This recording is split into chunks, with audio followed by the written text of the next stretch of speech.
Bonjour, bonjour, bien-aimés frères et sœurs. Nous sommes au 13e dimanche du temps ordinaire. Bon dimanche à tous.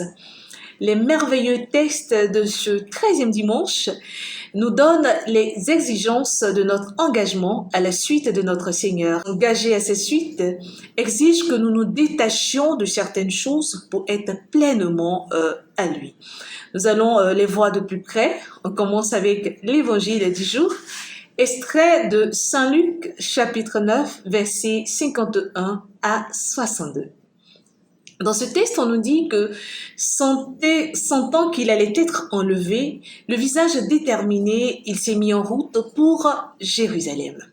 Et dans ce merveilleux texte-là, il va envoyer des disciples préparer sa venue dans un village, on nous dit le village des Samaritains, et ils vont refuser de le recevoir. Le premier enseignement, c'est que ses disciples, Jacques et Jean, vont lui demander la permission d'ordonner, qu'il leur donne la permission, qu'ils ordonnent que le feu descende du ciel sur ce village-là. Et Jésus va faire quoi? Jésus va les réprimander. Il va les réprimander et il va prendre le chemin pour un autre village. On voit on dit le visage, déterminé. Il est resté focus sur son objectif. Il savait là où il allait. Il ne s'est pas attardé sur certaines choses. La plupart du temps, nous nous attardons sur des choses qui ne sont vraiment pas importantes. Je prends par exemple une communauté au sein de laquelle on doit remplacer les responsables.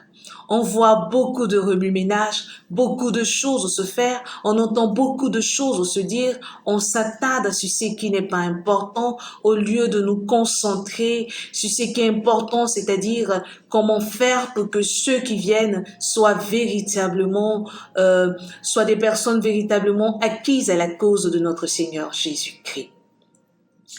Et va s'en suivre d'autres enseignements, ces personnes qui vont demander à Jésus, je veux te suivre, Seigneur, moi je te suivrai partout. Et Jésus qui va dire à cet homme, le Fils de l'homme n'a pas d'endroit où reposer la tête.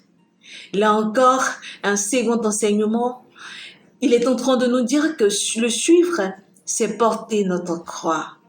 Le suivre, c'est de se retrouver dans des situations dans lesquelles on sera rejeté, abandonné, insulté, humilié, où les gens nous refuseront l'accès de leur maison, l'accès même de la paroisse, l'accès de la communauté, parce qu'ils ne comprendront pas toujours ce que nous sommes en train de faire ou ce que nous voulons faire. Et les deux autres personnes, il va demander à l'un, suis-moi, il va lui dire, laisse-moi aller enterrer mon père. Et qu'est-ce que Jésus va dire? Laisse les morts enterrer leurs morts.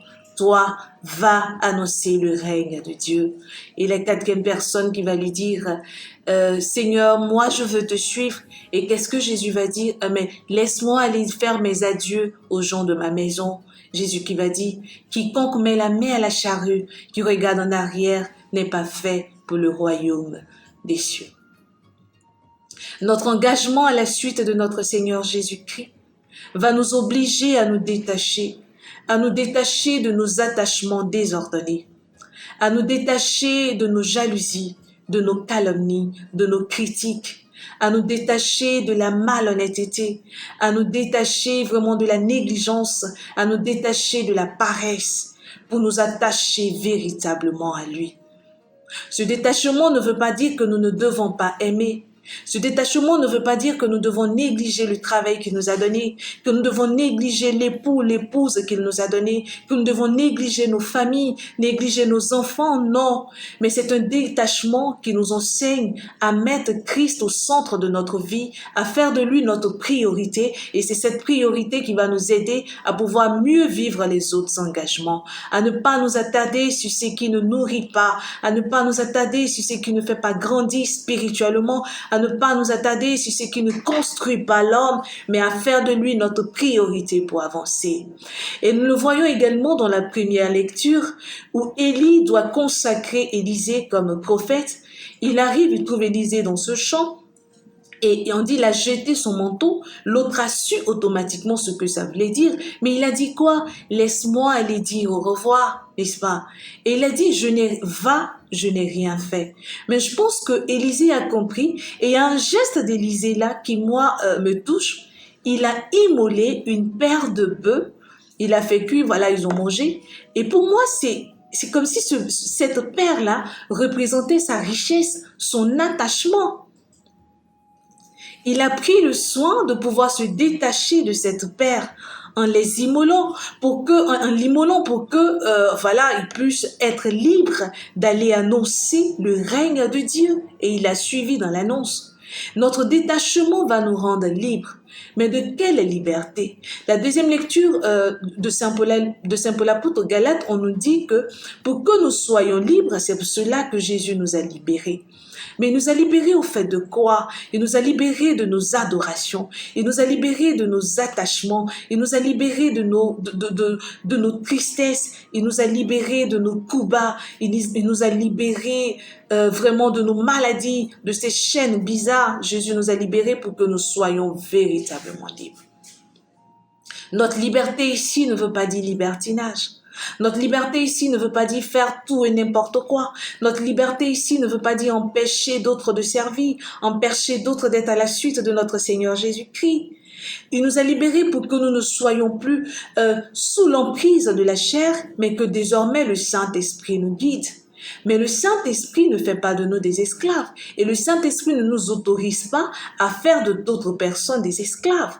On le voit sur les réseaux, on le voit dans nos communautés, on entend des choses, on voit des images où au nom de Jésus, il y a des personnes qui se permettent de rendre d'autres esclaves. Où au nom de Jésus, des personnes sont attachées à des êtres humains, ils ne veulent pas s'en détacher, ils ne veulent même pas s'en départir. Et elles-mêmes, elles ne sont pas libres et elles sont dedans. Pour que nous soyons libres. C'est pour cela qu'il nous a libérés, pour que nous ne soyons plus soumis ou soumises à la chair, mais que désormais, nous nous laissons conduire et guider par le Saint-Esprit. Frères et sœurs, notre engagement à la suite de notre Seigneur Jésus-Christ, qui nous emmène à nous détacher pour être libres, nous fera vraiment chanter que Dieu est véritablement notre bonheur et notre joie. Comment pouvons-nous chanter qu'il est notre bonheur et notre joie si nous ne sommes pas libres? Comment pouvons-nous chanter qu'il est notre bonheur et notre joie si nous sommes encore enchaînés? Comment pouvons-nous chanter qu'il est notre bonheur et notre joie si nous sommes au centre des querelles inutiles dans nos communautés? Si nous sommes au centre de nos attachements, au siège à cette responsabilité? Comment pouvons-nous chanter qu'il est notre bonheur et notre joie si nous rendons d'autres esclaves, si nous avons d'autres sous notre emprise? Comment pouvons-nous chanter ce psaume 15 si nous ne sommes pas détachés du cœur, si nous avons encore des vengeances en nous? Alors ce dimanche, frères et sœurs, disons ceci à Dieu: Seigneur, je veux me détacher pour être à ta suite. Seigneur, je veux également m'engager en toute liberté. Je veux m'engager, cet engagement qui m'aide à oublier même ma propre vie pour te suivre. À faire de telle sorte, Seigneur, que désormais, la Bible que liront mes contemporains soit mon comportement.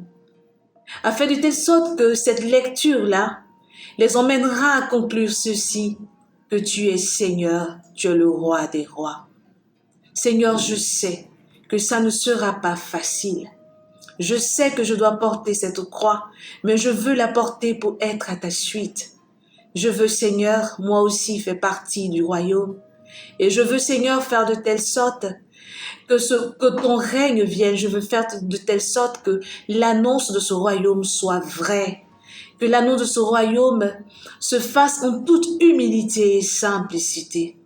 Je te demande tout simplement de me donner la force, Seigneur, de ne pas me venger, de ne pas prendre cette autorité que tu me donnes pour faire du mal, mais d'avoir, Seigneur, ma vision, mon visage déterminé, mais d'avoir, Seigneur, cette force de rester toujours attaché à toi, de rester concentré, focus sur toi.